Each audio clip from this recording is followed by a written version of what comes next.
Olá, amigas e amigos, sejam bem-vindos. Eu sou Luísa, para aqueles que estão chegando agora e não me conhecem. Sejam todos bem-vindos. Eu fico muito feliz em tê-los aqui para estudarmos juntos as questões do Livro dos Espíritos. No final do vídeo, eu coloco a playlist com todas as questões estudadas até hoje. Bom, vamos então à questão de número 566.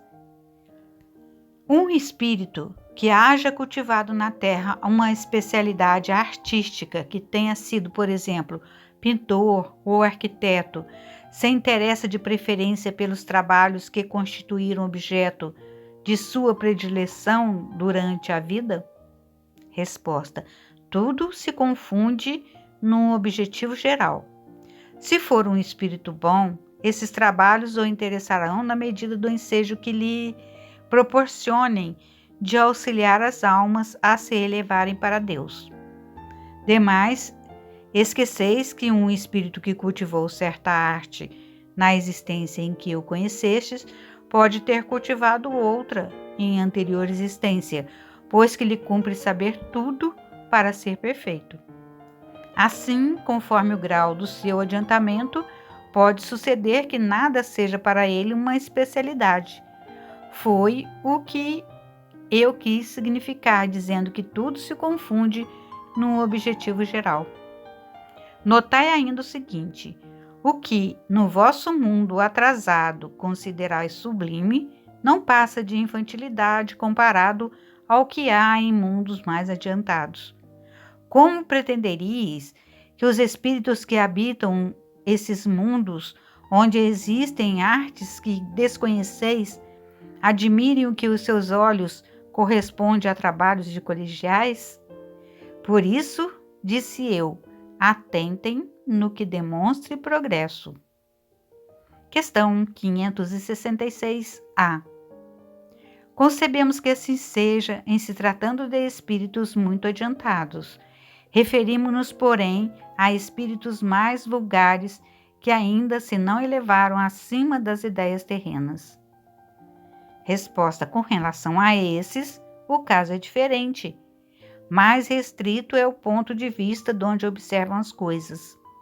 Podem, portanto, admirar o que vos cause admiração.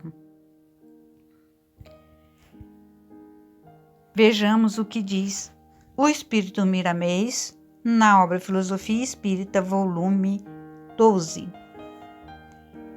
Os dons ou talentos inerentes à alma, com o perpassar do tempo, vão despertando e crescendo para a vida.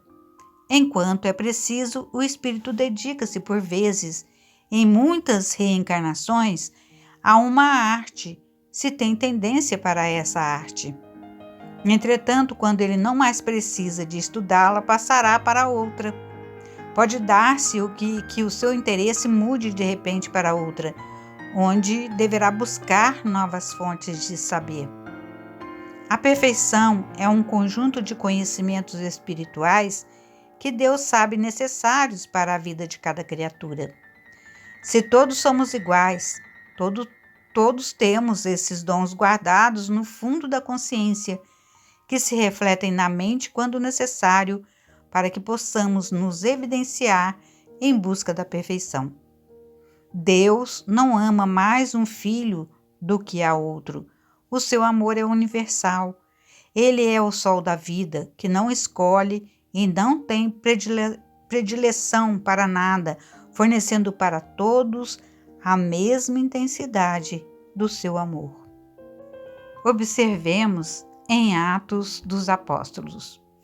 E não estabeleceu distinção alguma entre nós e eles, purificando-lhes pela fé os corações.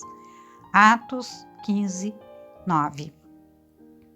Se nesta existência não têm aflorados tais ou quais dons, não te perturbes. Já o tivesse despertados anteriormente ou tê-los-á no amanhã. Ninguém fica órfão das belezas imortais da vida. O Criador de todas as coisas não faz distinção entre as criaturas, suas filhas, amando a todas de igual modo. Apenas cada um recebe o seu amor de conformidade com o seu despertamento espiritual. A perfeição ou o total despertamento das qualidades espirituais é um conjunto de talentos aflorados e em exercício, fornecendo a felicidade à alma que se esforça para buscá-la.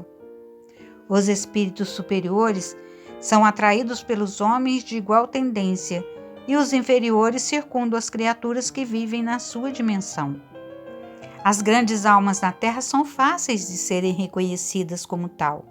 Em tudo que fazem se encontra incluída a humanidade. Seus pensamentos são mais puros em relação ao bem comum e têm sempre em sua oficina mental se desenvolvendo o amor.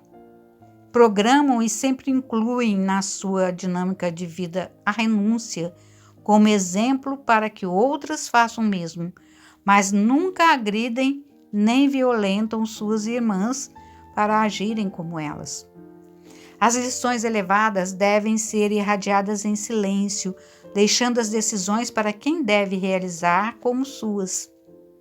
Tudo se confunde em um objetivo geral, como o próprio oceano, formado gota a gota, como o edifício erguido de tijolo a tijolo e o corpo de célula a célula. E o todo maior está formado de um conjunto de pequenas coisas. O próprio livro que estás lendo se organizou de letra a letra para que possas entender a mensagem de libertação. Para entender melhor o crescimento dos espíritos, vejamos em outros mundos mais adiantados do que a Terra. O que pensas ser uma sublimidade no mundo pode ser um vazio em mundos elevados. A evolução é relativa em todos os ângulos de vida. Podes comparar os teus afazeres e os teus divertimentos como sendo o das crianças em mundos elevados. Na verdade, tu és criança, em se comparando com o que deve ser daqui a muitos anos. A Terra deve passar pela lei do progresso a ser um mundo melhor, subir na escala dos mundos venturosos, e para tanto devemos agradecer ao Cristo Jesus, que, como diretor do planeta, despejou o seu amor e sabedoria na humanidade toda. Mesmo que essa não tenha correspondido à sua renúncia, ele não mudou de opinião, e o seu amor cobre todas as dificuldades. Ele continua amando e servindo a todos com o mesmo interesse.